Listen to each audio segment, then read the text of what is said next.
कल एक रैली के अंदर अमित शाह ने कबूल किया कि 2002 में गुजरात में जो दंगे हुए थे वो उसी ने कराए थे, नरेंद्र मोदी ने कराए थे। ये किसी और ने नहीं, खुद अमित शाह ने इस बात को कबूल किया है कि हमारे साधु संतों को मारने वाले कोई दूसरे नहीं, अमित शाह और नरेंद्र मोदी हैं। हमारे देश के वीर जवानों को शहीद करने वाले कोई दूसरे व्यक्ति नहीं। संकल्प सिंह वाघेला पूर्व मुख्यमंत्री ने भी इस बात को कबूला है। इन्होंने ही कराया चुनाव जीतने के लिए।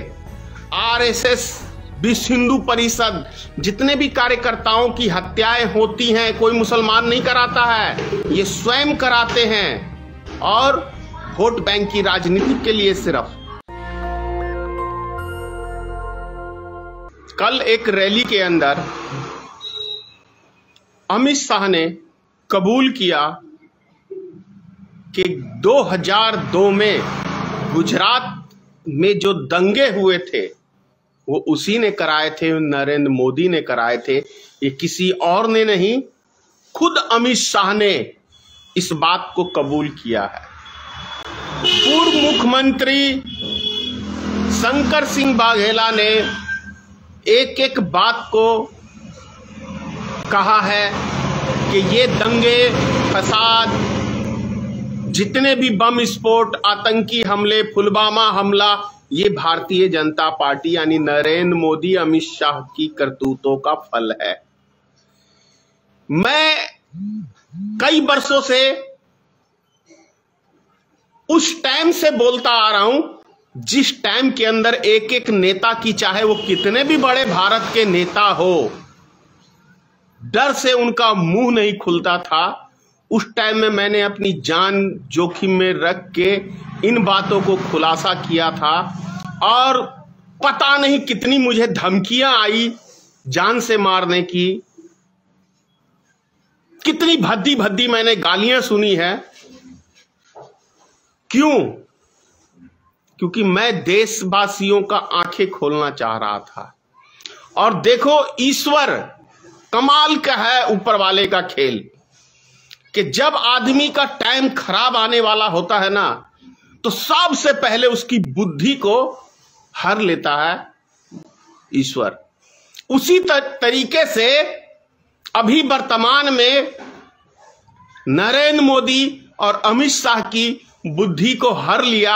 इसीलिए गुजरात की रैली में अमित शाह ने कबूल किया कि 2002 के दंगे हमने कराए थे, उनको होश ठिकाने लगाने के लिए। यानी सोचिए, साबरमती एक्सप्रेस के अंदर आग लगाया गया था, याद है ना आप सबको? साधु संत, यही हवाला दिया गया था कि इसमें साधु संत सफर कर रहे थे और उसमें आग लगाई। तो साधु संत यदि सफर कर रहे थे तो यानी कि आप खुद अंदाजा लगा सकते हैं कि हमारे साधु संतों को मारने वाले कोई दूसरे नहीं, अमित शाह और नरेंद्र मोदी हैं। हमारे देश के वीर जवानों को शहीद करने वाले कोई दूसरे व्यक्ति नहीं। संकल्प सिंह वाघेला पूर्व मुख्यमंत्री ने भी इस बात को कबूला है। इन्होंने ही कराया चुनाव जीतने के लिए। गांधी मैदान में 14 बम फुड़वाए मोदी जी अपनी रैली में खुद। सोचिए, मैं शुरू से कहता हूं, हमारे हिंदू भाई को मरवा के ही भारतीय जनता पार्टी की राजनीतिक चमकती है।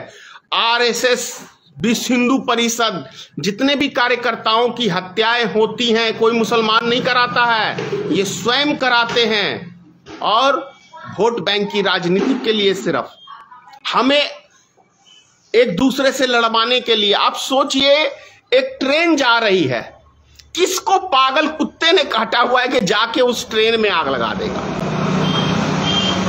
जब तक कोई स्वार्थ नहीं किसी का जुड़ा होता है तब तक कोई साजिश नहीं होती है। मकसद साफ था नरेंद्र मोदी का, देश की गद्दी पे पहुंचने का, और दूसरा कोई मकसद नहीं था। इन दोनों का मकसद था केंद्र में आने का, और कोई दूसरा मकसद नहीं था। और केंद्र में आने के बाद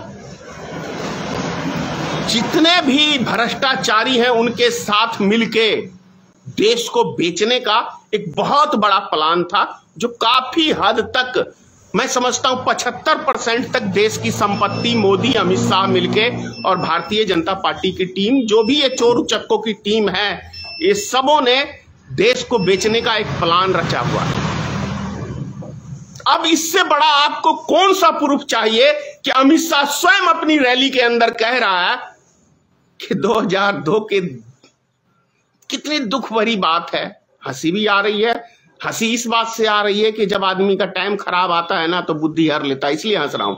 और दुख इस बात का है कि उन निर्दोष व्यक्तियों की, चाहे हिंदू ने मुसलमान को मारा या मुसलमान ने हिंदू को मारा, कौन है इसका जिम्मेदार? सिर्फ और सिर्फ अमित शाह और नरेंद्र मोदी।